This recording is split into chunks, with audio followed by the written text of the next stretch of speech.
Tes. Assalamualaikum warahmatullahi wabarakatuh. Teman-teman semuanya, ketemu lagi bersama saya Anwar di Tajwid 5 menit.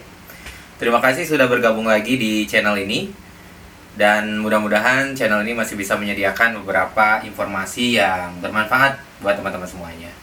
Dan pada malam hari ini saya akan menyampaikan beberapa materi masih tentang beberapa project yang sekiranya mungkin bermanfaat ya. Pengalaman saya selama memimpin project. Dan pada kesempatan kali ini, project yang akan saya bahas adalah outsourcing. Outsourcing ini memang menjadi sesuatu yang simalakama ya. Kenapa saya sebut simalakama? Karena menurut beberapa pendapat outsourcing ini ya kurang begitu bermanfaat misal gitu, atau memberikan ketidaknyamanan buat sebagian karyawan. Tapi di satu sisi ini juga memang layak dipertimbangkan oleh beberapa perusahaan sehubungan dengan beberapa manfaat yang bisa diraih gitu ya. Oke, langsung saja kita bahas tentang outsourcing ini. Sebenarnya dalam pengimplementasiannya pun outsourcing ini memang diatur ya secara khusus di dalam undang-undang, jadi ada singgungannya juga dengan undang-undang ketenagakerjaan di Indonesia. Akan tetapi di dalam pelaksanaannya ketika sebuah perusahaan akan melakukan suatu proses yang di outsource, itu harus melakukan sebuah analisa yang biasa disebut make or buy, atau bahasa Indonesianya beli atau buat gitu. Dimana keputusan make or buy ini bisa diambil oleh sebuah perusahaan dengan melakukan beberapa analisis. Yang pertama biasanya core non-core dulu. Jadi dicek manakah core perusahaan tersebut. Misalnya perusahaan sekarang teman itu mulai usaha bisnis online gitu ya. Dari mulai misalnya taruhlah pembuatan furnitur rumah misalnya.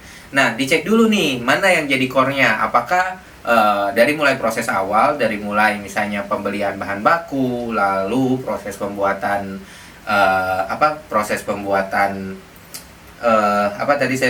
bilang mebelnya gitu ya, alat mebelnya gitu, pembelian peralatan hingga pengepakan gitu, hingga penjualan, mana yang kira-kira jadi core value.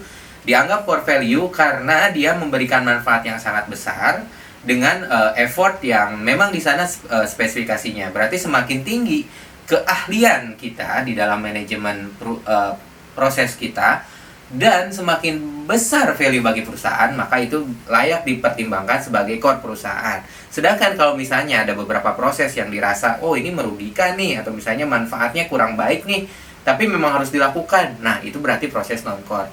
Nah, proses yang non-core inilah yang layak untuk dilakukan outsource. Nah, di dalam prosesnya, ketika kita akan memutuskan, misalnya ambillah kita sudah memutuskan bahwa ini ada proses yang bukan non-core kita. Misalnya ini proses yang misalnya kalau dalam perusahaan tadi, misalnya yang non-core-nya itu ya proses pengepakan misalnya. Itu memang kita kecepatan produksi kita kurang cepat gitu, sementara kebutuhan pelanggan itu sangat tinggi, sehingga perusahaan mulai mempertimbangkan untuk meng-outsource proses tersebut. Sehingga kita memerlukan untuk mencari vendor. Tentu saja ini menjadi sebuah peluang yang baik ya kepada vendor-vendor, perusahaan-perusahaan yang melakukan yang bisa menyediakan tenaga kerja gitu, khususnya dalam bidang outsource ini. Nah, dilakukanlah analisa biayanya. Ini sesungguhnya sebetulnya hanya cerita singkatnya saja ya, karena secara lengkapnya biasanya caranya pun tidak sesimpel itu. Bahkan salah satu proses yang saya lakukan untuk meng-outsource itu memerlukan waktu berapa bulan. Perencanaannya pun bisa 1-3 bulan, lalu pengeksekusiannya pun hingga analisa biaya itu memerlukan waktu sekitar 1-2 bulan ya.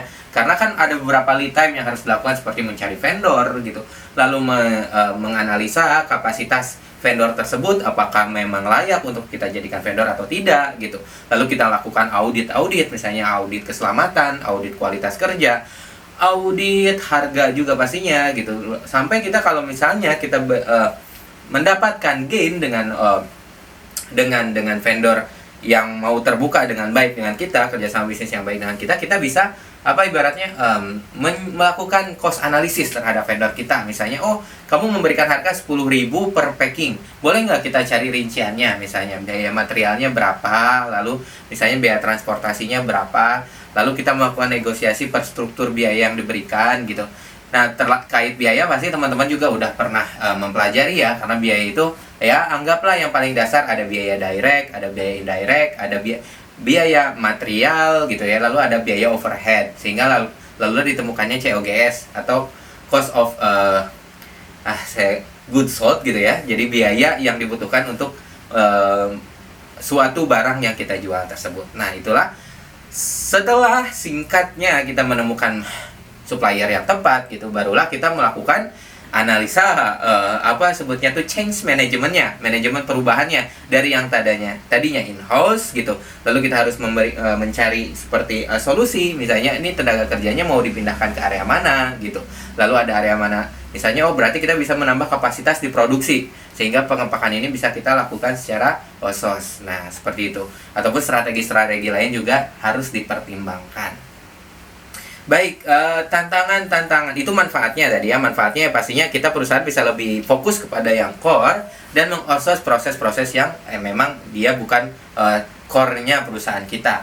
Lalu kalau misalnya kita mau setelah itu, kalau misalnya kita mau manfaatnya juga ya biaya gitu, yang tadinya mungkin ada selisih nih. Ada selisih karena tidak melulu masalah make or buy ini tentang penurunan biaya atau cost efisiensi. Misalnya kalau in-house hourly rate-nya sekian, tetapi setelah kita outsource ternyata biayanya lebih rendah. Tetapi kadang kita tidak apa-apa biaya lebih tinggi asal misalnya kecepatan produksinya lebih cepat, asal delivery-nya bisa lebih baik atau kualitasnya lebih baik gitu. Itu jadi pertimbangan-pertimbangan juga yang harus dianalisa ketika melakukan keputusan apakah proses tersebut akan di outsource atau tidak. Nah, setelah itu di dalam proses tantangan yang biasanya dihadapi ketika melakukan project ini. Salah satunya yang pertama ya dari analisa ya kita harus melakukan ya seperti halnya agile management prinsipnya. Jadi kita harus cek dulu, kalau bisa ya kita lakukan pilot project dulu, cek kualitas vendor kita sesuai dengan kesepakatan di awal atau tidak gitu. Karena kadang ketika kita merekrut vendor baru harus diingat akan ada learning curve.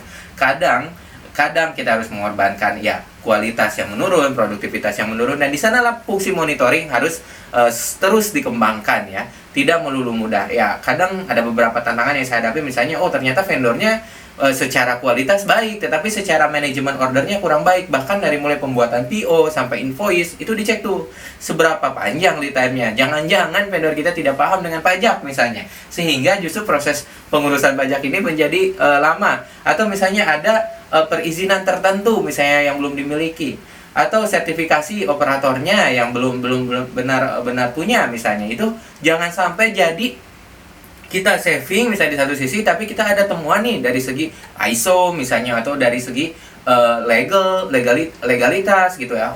Apalagi safety ya. Jadi safety harga mati, safety itu harus diutamakan, quality juga. Jadi jangan semua hal tersebut harus dipertimbangkan dengan baik. Di tantangannya ya harus diingat akan ada learning curve kalau misalnya kita mulai proses transisi, sehingga change manajemennya ini harus sangat baik. Terkait change management, teman-teman bisa mulai searching tuh kalau akan melakukan project ini, seperti apa sih change management yang terbaik gitu ya. Misalnya dari mulai kita melakukan approach gitu ya terhadap vendor, lalu bagaimana cara kita membuat segala sesuatunya terdokumentasi dengan baik, itu juga harus dipertimbangkan. Selanjutnya yang terakhir, mungkin tantangan terakhir ya biasanya itu terkait ini ya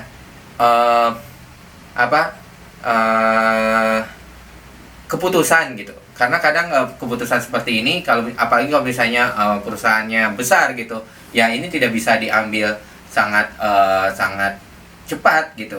Karena semakin besar ya semuanya kan sudah begitu sistematis, sehingga misalnya harus lapor ke bagian mana, harus lapor ke pihak-pihak terkait, misalnya apalagi kalau misalnya kita punya pelanggan, ini juga harus memastikan impact-nya jangan sampai ke sana. Itu yang mungkin harus dianalisa dengan lebih baik. Jadi teman-teman semuanya, demikian penjelasan terkait project outsource. Mudah-mudahan bisa bermanfaat di sekitar 10 menit ini. Saya hanya membahas dengan cepat. Jadi kalau misalnya ada pembahasan yang ingin dibahas secara detail, ada pertanyaan atau sesuatu yang kurang jelas, silahkan cantumkan di kolom komentar. Insya Allah jika ada kesempatan kita akan bisa diskusi lebih panjang lagi. Terima kasih sudah menonton video ini. Wassalamualaikum warahmatullahi wabarakatuh.